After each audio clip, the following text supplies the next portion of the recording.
Hello and welcome. It's 10 a.m. on Wednesday, the 18th of June. You're tuned in to our mid-morning newscast here on ARIRANG TV. Let's take a look at what's making the headlines.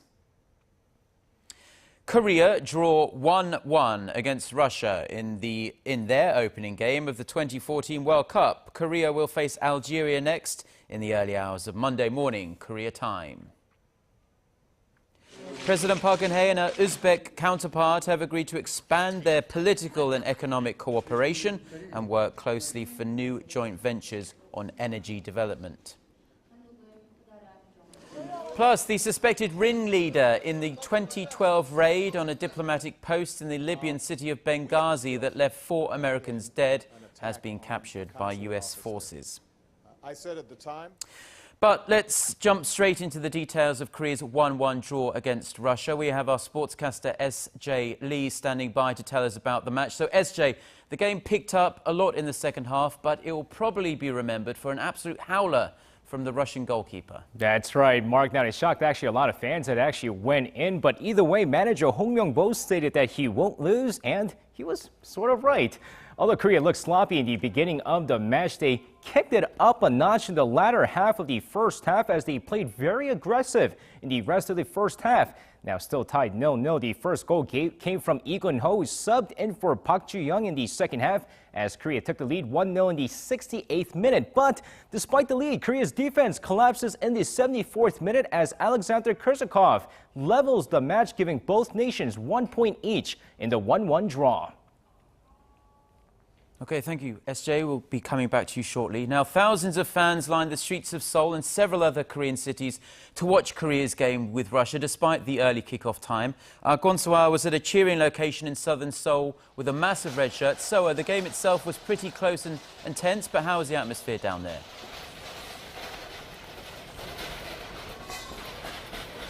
Hi again, Mark. Well, what an exciting first day match it was here for South Korea playing against Russia. But as the game ended in a draw, actually, most of the people left the venue, especially as many had to head to work, of course, since the game played this early in the morning. But earlier in the day, the streets here in front of COEX Southern Seoul were packed with around 10,000 people from all age groups.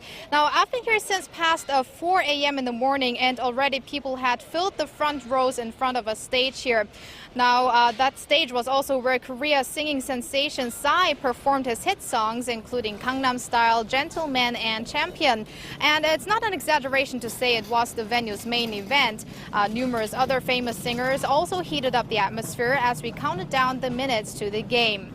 Now, the loudest cheerings came when Psy appeared, but also when the whistle blew for the start of the game, and of course, when Lee Keun-ho shot his goal in the second half and everyone stood up.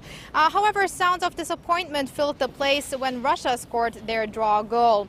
A little disappointed, but also relieved, people headed back since we didn't lose, of course. Now, currently, staff and volunteers are getting the venue in order. Now, that's all I have for you today at Yeongdong-daero in Gangnam. Back to you, Mark. Well, it looks like they had a lot of fun there. Now, let's go back to our sportscaster S.J. Lee again for the rest of the details on the other 2 games. It wasn't just Korea playing, other 2 games early this Wednesday morning Korea time, and that includes the matchup, S.J., between Korea's other Group H opponents, Belgium and Algeria. That's right, Mark. Now, this one is a big match for those following Group H since they're the other 2 teams Korea will end up facing off against. So let's take a look at the highlights. Of course, Belgium, the heavy favorites going into this match, but in the first half, Algeria gets the penalty call as Sofan Feghouli converts the spot kick in the 25th minute for the 1-0 lead. Now, looked like Algeria was going to get the upset win, but Man United's Fellaini sends one past the goalkeeper and it's 1-1.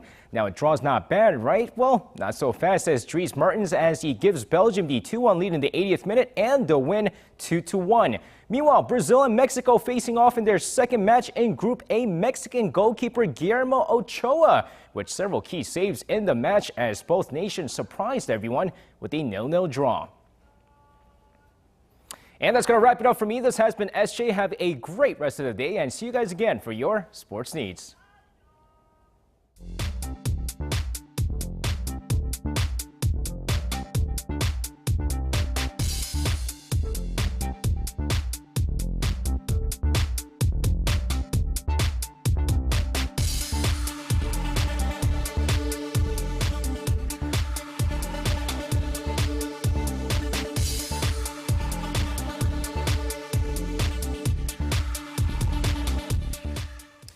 Now, in the rest of the day's news, Korea and Uzbekistan have agreed to push for new joint energy projects as the countries seek to deepen and diversify their political, economic and cultural ties.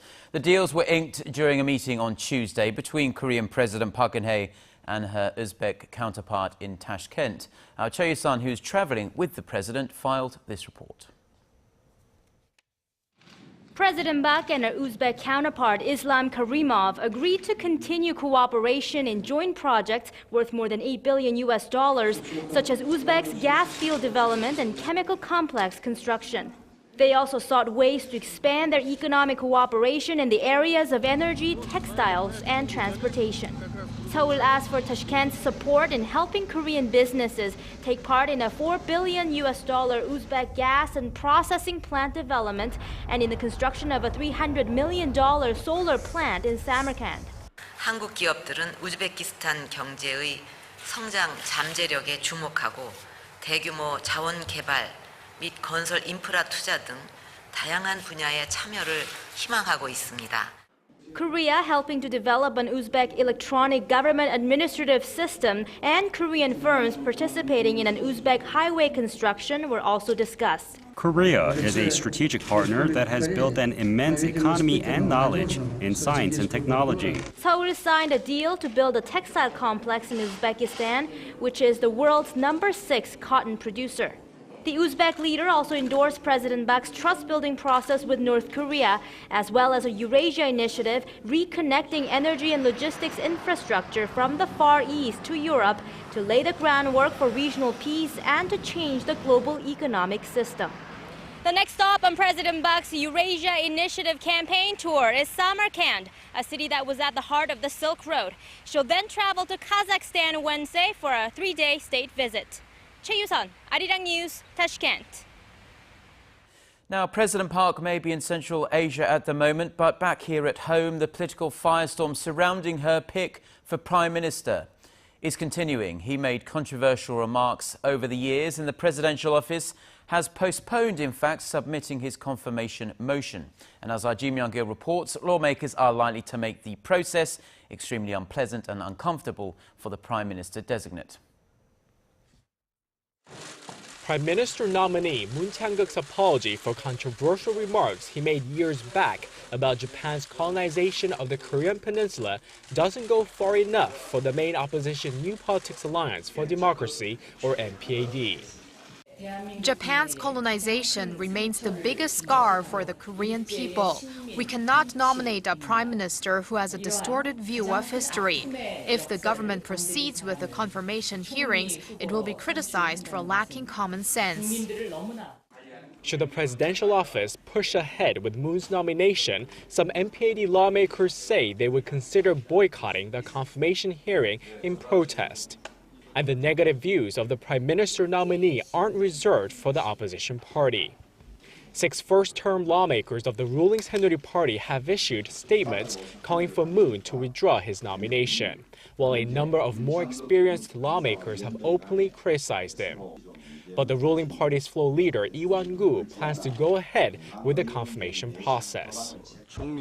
There seem to be suspicions and doubts about the Prime Minister nominee, but the National Assembly has a duty to proceed with the confirmation hearing and evaluate whether the candidate is suitable. The National Assembly will ultimately hold a plenary vote on Moon's nomination, which would require the attendance of at least 143 lawmakers. To be confirmed, Moon would need at least half of those in attendance to vote yes. Once the National Assembly receives a formal request calling for a confirmation hearing, lawmakers are required to hold one within 20 days. Ji Myung-gil, ARIRANG News. The trials for the crew of the sunken Sewol-ho ferry continues in the southwestern city of Gwangju. On Tuesday, one of the 15 crew members on trial pled guilty to the charges of abandonment and violation of a Ship Safety Act. The lawyer for the engineer, only identified by his family name Son, asked the judge to show his client a degree of mercy as he had attempted suicide during the investigation and was in poor health. 3 other crew members accused of the same crimes denied the charges. Captain Lee Keun-ho and 10 other crew members also appeared in court, but all denied the charges against them. The 69-year-old skipper and 3 other senior crew members have been charged with murder by willful negligence and could potentially face the death penalty if found guilty. The Sewol-ho ferry sunk in waters off Korea's southwestern coast on April 15th, killing almost 300 people, most of them high school students. Now, in Japan, the Abe administration has presented a draft statement that would effectively allow Japan to exercise the long-prohibited right to come to the military aid of an ally under attack. The move sparked instant protests on the streets of Tokyo, with over 5,000 people gathering at a downtown park to urge the government not to revise Article 9 of the Constitution, which prohibits Japan from the right of so-called collective self-defense. The speed of Abe's move seems to reflect his desire to have his cabinet approve the change before the current Diet session ends on this Sunday. The 2 governing parties' Secretary-Generals will discuss the schedule for the cabinet's approval of this statement, but Abe's Liberal Democratic Party coalition party, New Komeito, says it will be hard to come to an agreement by Friday, the end of the work week, as its party members have not started discussions on the draft.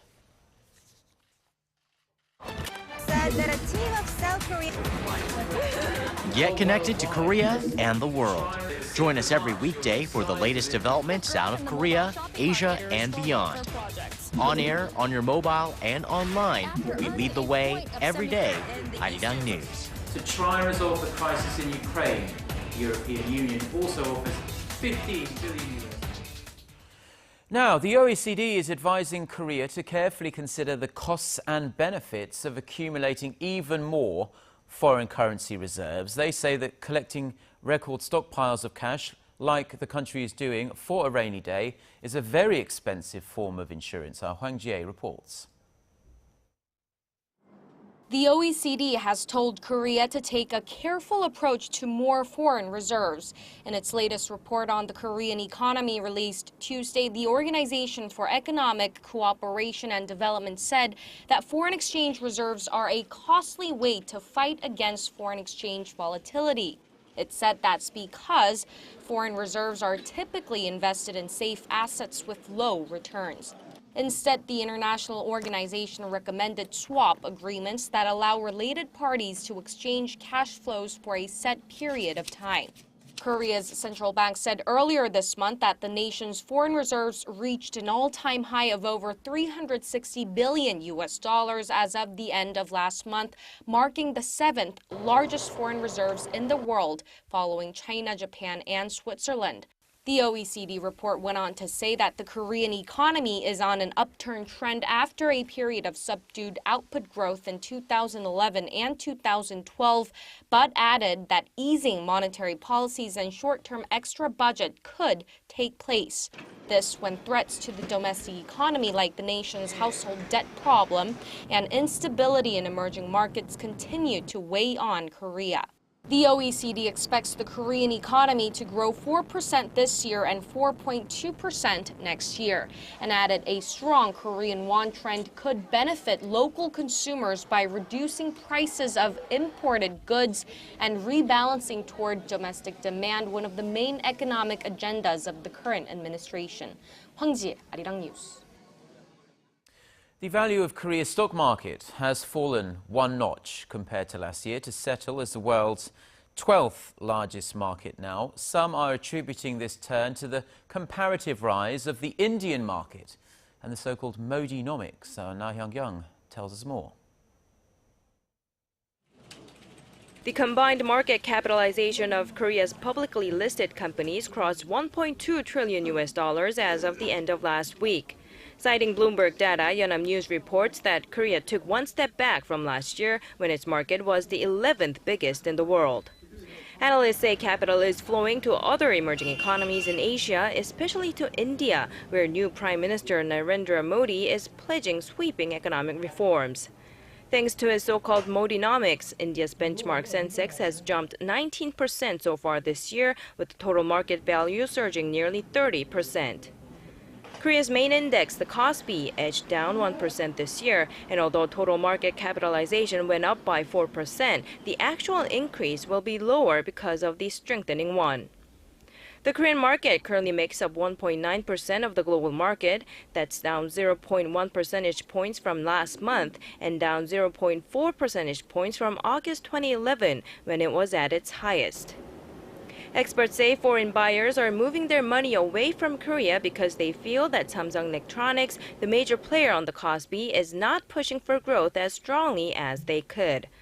Another reason is said to be the weaker than expected performances by Korea's usual strongholds, the shipbuilding and petrochemical industries, which rely heavily on exports to China.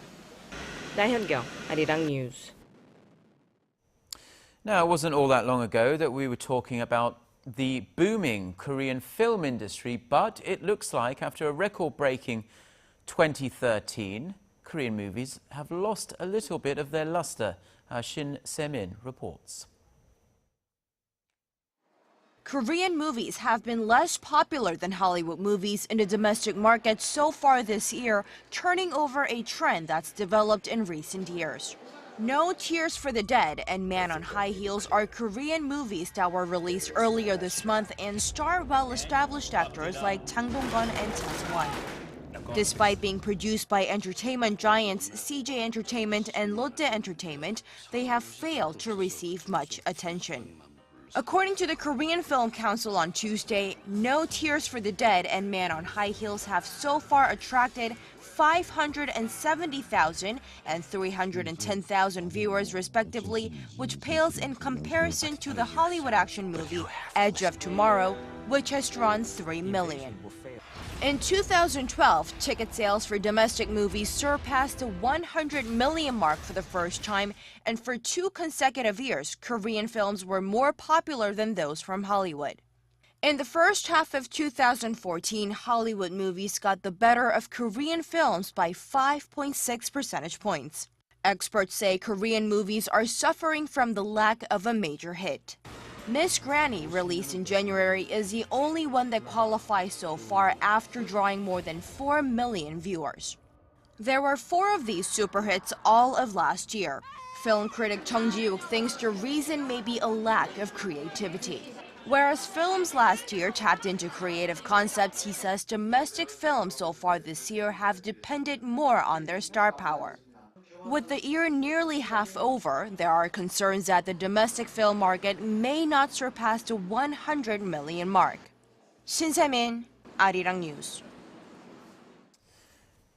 Now, you'd be hard-pressed to see anyone really walking around Seoul wearing Korea's traditional hanbok clothing these days, but not that long ago, Koreans from all walks of life wore it on a day-to-day basis. Our Park Chu-young reports on a new center here in Korea that aims to breathe new life into the hanbok. People wearing traditional Korean hanbok clothing gather at Seoul Station 2A4, a former train station turned art gallery. They have descended here in their special attire to celebrate the launch of the Hanbok Advancement Center, a governmental center with an aim of promoting the traditional clothing. We are very grateful that a center whose sole aim is to promote hanbok has finally been established. With the establishment of the Hanbok Center, the government hopes it pumps new life into the nation's dying culture of wearing the traditional clothing. The center aims to make hanbok, which is the symbol of Korean culture, something the public wants to buy and wear, so that ultimately we can share the culture with the world.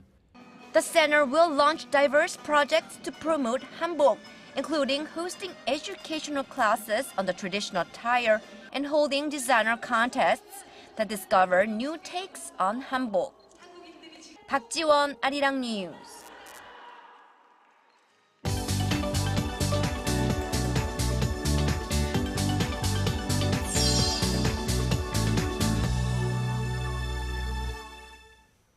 Time now for a look through the international headlines we're following this Wednesday morning. For that, we turn to our Eunice Kim, standing by at the news center. Good morning, Eunice. Good morning, Mark. U.S. forces have made a very big capture, a key suspect in a shocking attack a couple of years ago on the U.S. Embassy in Libya. That's right. He's being called the suspected ringleader to that deadly Benghazi strike back in 2012. And U.S. President Barack Obama warns he will face the full weight of American justice in the courts. Here's Kim Hyun-bin with more. The United States announced on Tuesday that it has captured the suspected ringleader of the 2012 attack on the U.S. diplomatic compound in the Libyan city of Benghazi. The attack killed 4 Americans, including the U.S. ambassador to Libya, Christopher Stevens. U.S. President Barack Obama authorized the operation on Sunday that captured Ahmed Abu Khattala inside of Libya. Khattala will now be transported back to the U.S. Obama stressed that terrorists that harm Americans will be brought to justice. We continue to think about and pray for the families of those who were killed during that terrible attack. But more importantly, it's important for us to send a message to the world that when Americans are attacked, no matter how long it takes, we will find those responsible and we will bring them to justice. A U.S. official said Khattala is currently being held on a U.S. military ship in an undisclosed location. Chairman of the Joint Chiefs of Staff, Martin Dempsey, said Special Operations Forces and the FBI successfully carried out a dangerous and complex capture mission, resulting in no casualties. Khattala is expected to be charged and prosecuted through the U.S. court system and will not be sent to the infamous Guantanamo Bay facility. The decision follows past practice and is in line with Obama's policy of prosecuting suspected militants caught abroad through the U.S. justice system. Kim Hyun-bin, ARIRANG News. In Iraq, the Sunni insurgency is closing in on the capital of Baghdad, where ISIL militants are engaged in a fight for the city of Baquba, less than 45 minutes away. It began with a large-scale attack at a police station in West Baquba on Tuesday.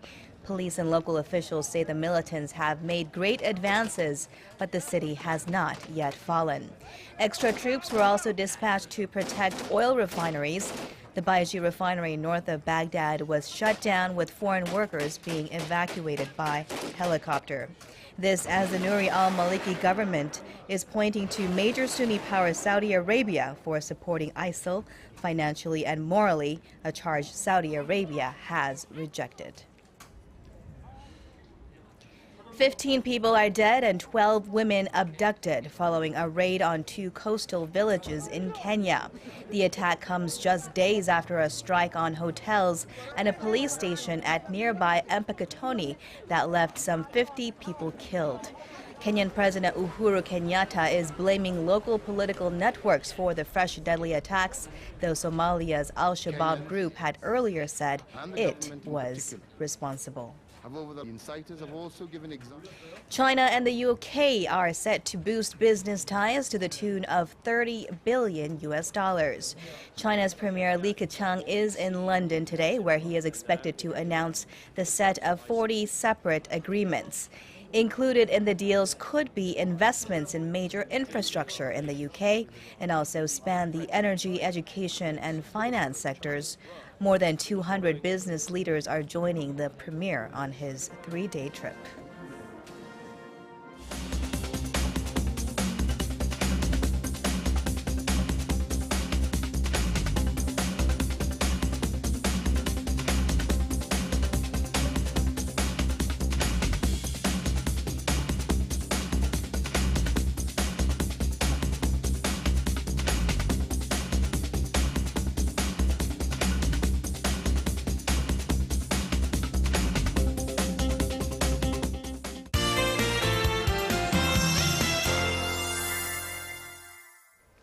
Good morning. Unlike dark and gloomy day we had yesterday, today is going to be a different story. We can expect sun shining down on us. So with that sunshine, temperatures will be 5 to 6 degrees higher than yesterday across the region. But another round of isolated showers are expected in the upper parts of the peninsula. So Seoul and the surrounding areas will face sudden showers along with thunder, lightning, and gusty winds in the afternoon. And monsoon front will move northward again by the end of the week, dropping monsoon rain to Jeju and other southern coast. And here in Seoul will be affected by a weak trough of low pressure, so outbreaks of rain can be fallen throughout the week. With that in mind, here are the readings for today.